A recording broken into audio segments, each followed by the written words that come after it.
85 seat और 3 महीने में ऐसा क्या हो गया जो नीतीश बाबू का मोह भंग हो गया? जिन लोगों ने भाई इस प्रकार का काम किया है जनता दल यू की तरफ से, उनको तो जनता तो नहीं है माफ करेगी, भगवानों नहीं माफ करेगा। ललन सिंह को लेके कटाक्ष करते हुए नजर आते हैं, संजय झा को लेके, मतलब ये इन लोगों ने पार्टी का नाश कर दिया। तो क्या लगता है कि इन लोगों का दोष है? सब जगह हुआ कि भाई मोदी नीतीश की जोड़ी हिट। नीतीश बाबू को एहसास नहीं है, जनता का दिल तोड़ने के लिए बैठे। सहयोगी साथी हैं बीजेपी, वो क्यों गृह विभाग इनसे मांगती?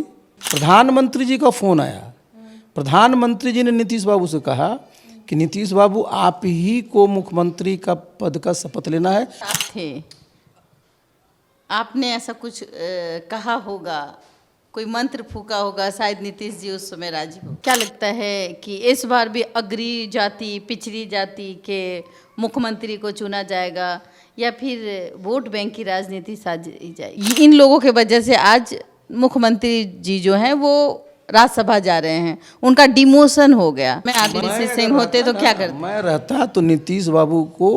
लोग अपने घर में होली खेल रहे थे, खुशियों का त्यौहार था, लोग होली में एक दूसरे के गाल में रंग लगाते हुए नजर आ रहे थे, लेकिन एक तरफ सियासी भूचाल बिहार में देखने को मिली। अचानक से नीतीश कुमार मुख्यमंत्री नहीं रहेंगे, पद छोड़ने जा रहे हैं, राज्यसभा जा रहे हैं। प्रमोशन है या डिमोशन, ये सवाल हर लोगों के मन में उठता हुआ नजर आ रहा है। जिस तरीके से कहा जाए कि जदयू का विलय हो जाएगा, जदयू का अंत हो जाएगा, या फिर जेडीयू नीतीश कुमार तक ही सीमित रह जाएंगे। हालांकि ये चर्चा इसलिए मैं कर रही हूँ कि हमारे साथ जो शख्स बैठे हैं, संगठन मजबूत करने का कार्य इन पे था जेडीयू में, आज वो बाहर हैं और कहीं ना कहीं लोगों के मन में एक आस है कि भाई क्यों ना, अगर आरसीपी सिंह होते तो क्या नीतीश कुमार की ये हालत होती। इसी पे चर्चा करने के लिए हमारे साथ आरसीपी सिंह हैं। बात करते हैं, जिस तरीके से संगठन मजबूत करने का काम किया आज टूटने के कगार पे है, ऐसा लोग कहते हैं। आपको क्या लगता है? देखिए, आपने जिसका भी जिक्र किया, तो ये जो घटनाक्रम जो हुआ है, तो उससे पूरे बिहार में लोग बिल्कुल जो कहते हैं ना कि अचंभित हैं। नीतीश बाबू कोई दिल्ली पहली बार नहीं जा रहे हैं, पहले भी दिल्ली में रहे हैं, सांसद के रूप में काम किए हैं, केंद्रीय मंत्री रहे हैं, 3 बड़े बड़े मंत्रालयों के। तो दिल्ली में उनका बहुत बड़ा पहले का अनुभव रहा है। उसके बाद आप सब अवगत हैं कि 2005 में जब वो बिहार में आए तो 20 वर्षों से बिहार में वो काम कर रहे हैं और बिहार के हर एक क्षेत्र में काम हुआ है और सभी जगह लोग इनके प्रशंसक हैं। जो पार्टी में नहीं भी हैं वो भी बहुत लोग इनको पसंद करते हैं। तो सबके लिए देखिए होता क्या है कि कोई चीज़ जब, जिसको कहते हैं ना कि सडन कुछ होता है, तो लोगों को आश्चर्य भी होता है और जो समर्थक लोग हैं उनके मन में आक्रोश भी आता है और गुस्सा भी होता है।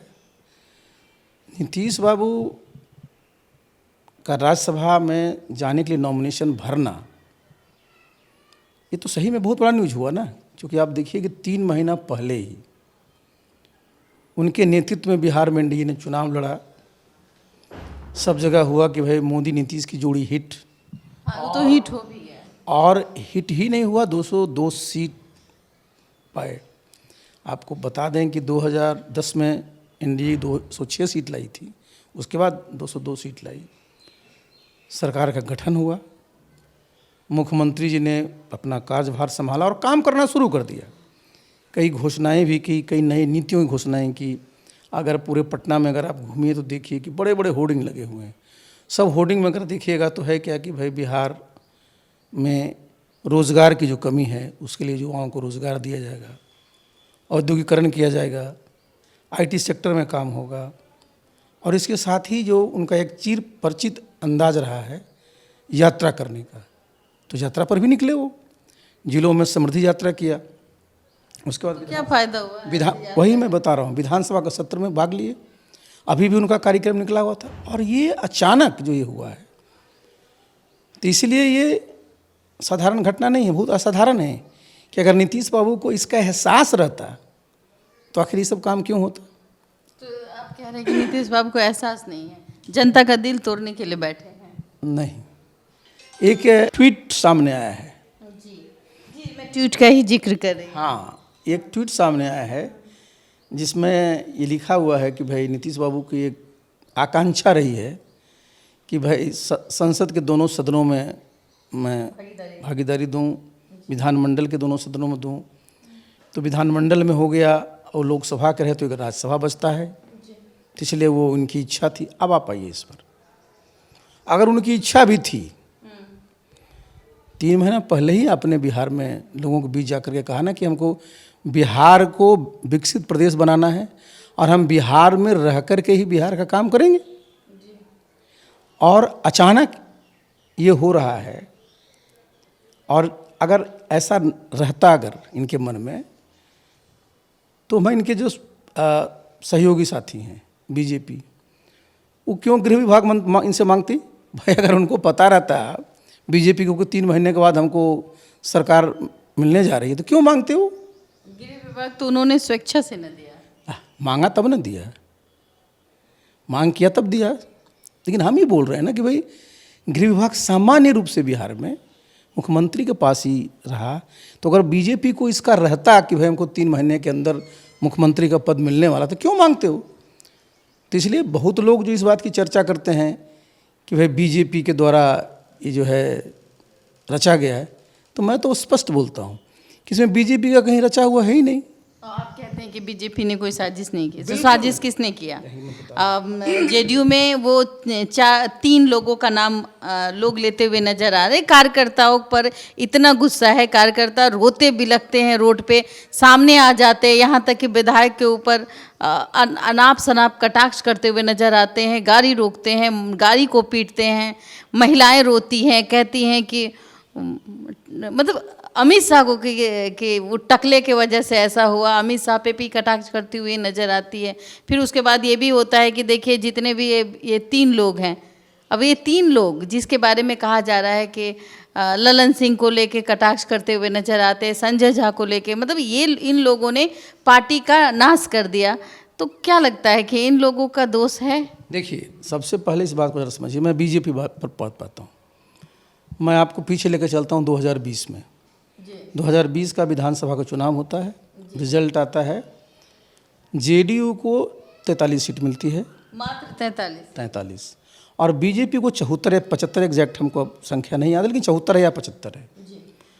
नीतीश बाबू का स्वभाव आप जानते हैं, मैं उनके साथ था। उन्होंने कहा कि मैं मुख्यमंत्री पद का शपथ नहीं लूँगा क्योंकि मुझसे ज़्यादा संख्या आई है बीजेपी को, तो बीजेपी वाले को कहिए कि वो अपना मुख्यमंत्री बनाए। नीतीश जी ने कहा था उस वक्त। बिल्कुल, मैं सामने हूँ ना। अच्छा। मैंने उनको काफ़ी देर तक समझाया, तो आप जानते हैं उनका एक मन में रहता था, वो बोले कि क्या कहेंगे प्रधानमंत्री जी। प्रधानमंत्री जी का फ़ोन आया, प्रधानमंत्री जी ने नीतीश बाबू से कहा कि नीतीश बाबू आप ही को मुख्यमंत्री का पद का शपथ लेना है क्योंकि आपके नेतृत्व में ही चुनाव लड़ा गया है, आपकी सीट कम आई है, लेकिन एनडीए को बहुमत है, इसलिए 2025 तक आप ही मुख्यमंत्री रहेंगे। और तत्कालीन गृह मंत्री अमित शाह जी ने, उन्होंने भी फ़ोन करके यही बात कही। तो भाई जब बताइए, अगर बीजेपी को अपनी सरकार बनाने की वो रहती तो नीतीश बाबू तो उसमें तैयार नहीं थे, और बीजेपी की संख्या भी ज़्यादा थी, फिर भी नीतीश बाबू को उन लोगों ने मुख्यमंत्री बना चुके, इनके नेतृत्व में चुनाव लड़ा गया था। अब इस बार आप देखिए भाई, उस वक्त आप थे, आपने ऐसा कुछ कहा होगा, कोई मंत्र फूका होगा, शायद नीतीश जी उस समय राजी हो गए। देखिए, मैंने कोई मंत्र नहीं फूका, मैंने यही बात कही कि भाई जनता ने आपके नेतृत्व में भरोसा कर करके एनडीए को बहुमत दिया है। 43 में 5 साल करीब फुल टर्म हुआ, फुल टर्म आपने, मतलब आपके नेतृत्व में टर्म रहा है। नीतीश बाबू 5 साल मुख्यमंत्री रहे, लेकिन यहाँ तो भाई 85 सीट और 3 महीने में ऐसा क्या हो गया जो नीतीश बाबू का मोह भंग हो गया, विलय कर देंगे, नाश हो जाएगा, जेडीयू अब खत्म हो जाएगी, मतलब इस तरीके की बात अब आ रही है। पाइए इस बात पर मैंने पहले बीजेपी की बात तो कह दी, और बीजेपी का जो शीर्ष नेतृत्व है, आदरणीय प्रधानमंत्री जी हैं, आदरणीय गृह मंत्री जी हैं, और भी उनके जितने भी शीर्षस्थ नेता हैं, सब नीतीश बाबू का बहुत सम्मान करते हैं, बहुत आदर करते हैं। मैं बता दूं आपको, आज से नहीं, वर्षों से सबको मैं जानता हूं। और उन लोगों ने भाई जब भी मौका लगा है, इनको सम्मान देने में कोई कसर नहीं रखी है। तो मेरा तो देखिए, अब तो फेट एकॉम्प्ली है बबीता जी कि नीतीश बाबू ने नॉमिनेशन भर दिया है, अब राज्यसभा जाना है। तो मेरा तो प्रधानमंत्री जी से, गृह मंत्री जी से, और भी शीर्ष नेतृत्व जो भारतीय जनता पार्टी का है, उनसे मेरा एक ही अनुरोध रहेगा कि नीतीश बाबू बिहार के कण कण में व्याप्त हैं। यहाँ के लोग, खास करके महिलाएं, बहुत उनको पसंद करती हैं। तो भाई उनको लगना चाहिए कि इनके नेता अगर दिल्ली जा रहे हैं तो दिल्ली में इनका सम्मान इतना मिलना चाहिए जिससे लोगों को लगे कि हमारे नेता के सम्मान में किसी प्रकार की कटौती नहीं हुई है, बल्कि बढ़ोतरी हुई है। तब ना लोगों को लगेगा। मतलब आरसीपी सिंह को लगता है कि दिल्ली में जाके डंप पर जाएंगे, या फिर बीजेपी जो है उप प्रधानमंत्री लाल कृष्ण आडवाणी की बात करूं तो लाल कृष्ण आडवाणी भी उप प्रधानमंत्री थे, तो क्या उप प्रधानमंत्री बन सकते हैं नीतीश बाबू? देखिए, मैंने तो एक ही बात कही ना कि मैं चूंकि नीतीश बाबू के साथ काम किया हूँ, प्रधानमंत्री बनने का सपना था ना उनका, बता रहा हूँ, तो ब्रेक लगा। मैं बता रहा हूँ ना, प्रधानमंत्री जी के साथ भी मैं काम किया हूँ। तो मैं तो यही ना अनुरोध कर रहा हूँ उन लोगों से कि नीतीश बाबू के स्टेचर को देखते हुए, उनके काम को देखते हुए, भाई इस प्रकार का सम्मान वहाँ दीजिए जिससे बिहार के लोगों को लगे कि हमारे नेता अगर दिल्ली में गए हैं तो उनका सम्मान बढ़ा ही है, घटा नहीं। अच्छा, बीजेपी में अब 3 नाम सबसे आगे आए, सम्राट चौधरी, नित्यानंद राय और एक डॉक्टर दिलीप जायसवाल, अभी उद्योग मंत्री हैं। क्या लगता है कि इस बार भी अग्री जाति, पिछड़ी जाति के मुख्यमंत्री को चुना जाएगा, या फिर वोट बैंक की राजनीति साजी जाएगी? देखिए, ये निर्णय लेना है भारतीय जनता पार्टी को। और आपने जिन तीनों व्यक्तियों का नाम लिया, हम तीनों को जानते हैं, तीनों से हमारे अच्छे संबंध हैं, तीनों सक्षम हैं, इसमें कहीं कहीं किसी प्रकार का कन्फ्यूजन नहीं। तो निर्णय तो ऊपर कौन हो सकता है? ऐसा है ना, राजनीति में आप फर्स्ट सेकंड थर्ड नहीं कर सकते, क्योंकि ये कोई परीक्षा नहीं होती है कि 100 नंबर का टेस्ट आपने लिया, किसी को 100 आ गया, किसी को 99 को 98। व्यक्तित्व के कई पहल पूरी हो गई नीतीश बाबू की कि भाई 3 महीने तक हम मुख्यमंत्री हैं, और अचानक से होली के दिन ही जब सब अपने अपने घर में होंगे तो हम एक फरमान जारी करेंगे कि भाई हम जा रहे हैं झोला उठा के। बिहार वालों से पूछा था, बिहार के लोगों से पूछा, 48% महिलाओं की आबादी है, उनसे पूछा कि भाई हम क्या मुख्यमंत्री पद का इस्तीफा दे या ना दे। एक ट्वीट भी किया, नहीं किया, सिर्फ होली के दिन एक फरमान जारी कर दिए। क्या होता है? मजाक है। देखिए, अभी बिहार में भी एनडीए सरकार है जिसमें कई घटक दल हैं, केंद्र में भी एनडीए की सरकार है जिसमें बीजेपी जेडीयू दोनों हिस्सा है।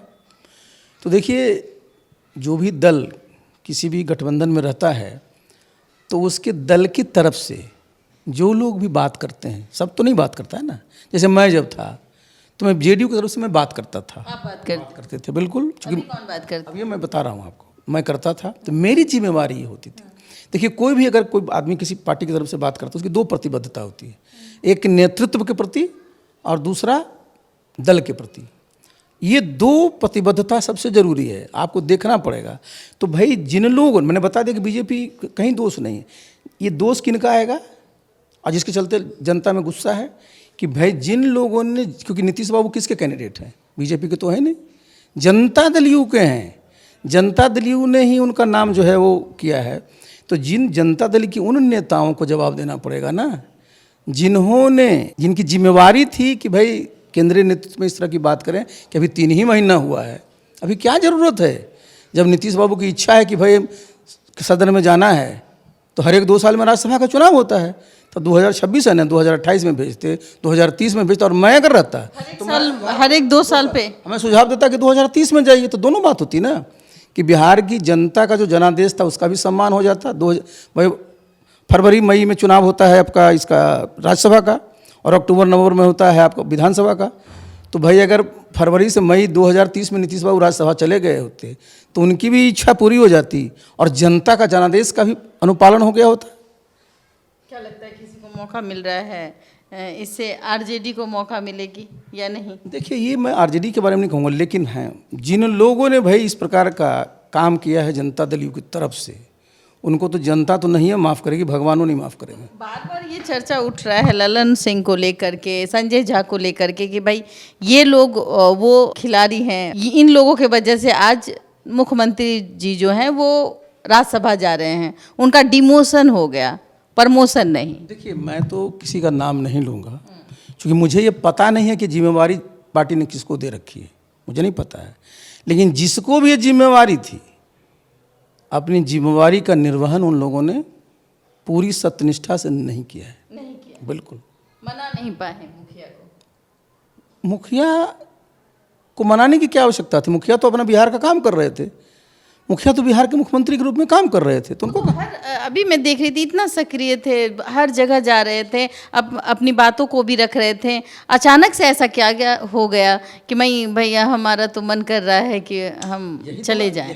ये खटक रहा है, यही खटक तो ही रहा है ना कि बिहार के लोगों को हुआ क्या, बिहार के लोगों के साथ धोखा हुआ क्या, लोग बोल रहे हैं ना भाई धोखा क्यों बोल रहे हैं, जनता में क्यों आक्रोश है, कार्यकर्ता क्यों नाराज है? क्योंकि उनको तो बताया नहीं गया, उनको तो था कि अब हमारे नीतीश बाबू मुख्यमंत्री बन ही गए हैं, भाई यहाँ काम चलेगा, और सब जगह इतने तरह की घोषणाएं हो रही हैं। आप याद करिए ना, कुछ सप्ताह पहले ही ना 2500 करोड़ इन्होंने महिलाओं के खाते में दिया कि नहीं दिया? 25 लाख महिलाओं के खाते में दिया, बेटियों के लिए 4000, और वो देखिए महिला रोजगार के लिए तो सब किया है। तो काम वो फुल फॉर्म में काम कर रहे थे।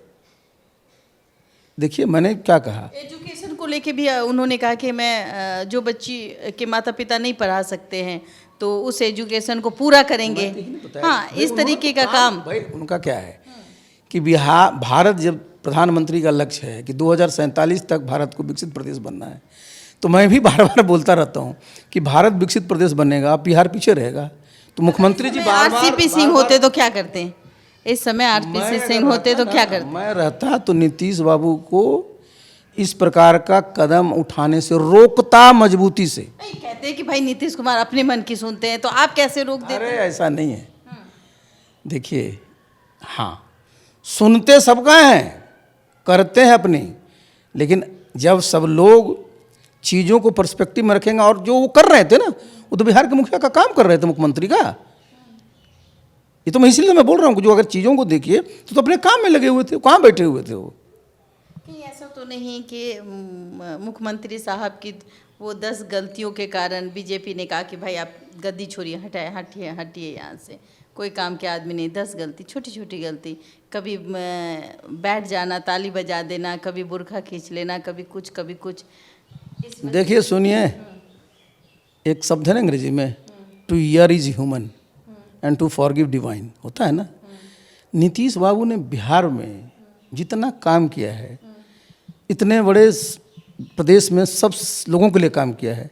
बिहार में जाके पूछ लीजिए कि लोग नीतीश बाबू को किस चीज़ का याद करते हैं? काम के लिए। इन छोटी छोटी चीज़ों पर ठीक है, कोई बात कहीं कुछ होती है तो एक दिन न्यूज़ में आता है, बाकी ये कोई ऐसा नहीं है जिसको आधार बना करके नीतीश बाबू के व्यक्तित्व के व्यक्ति को आप कटघरे में खड़ा कीजिएगा। उचित नहीं है, बिल्कुल नहीं।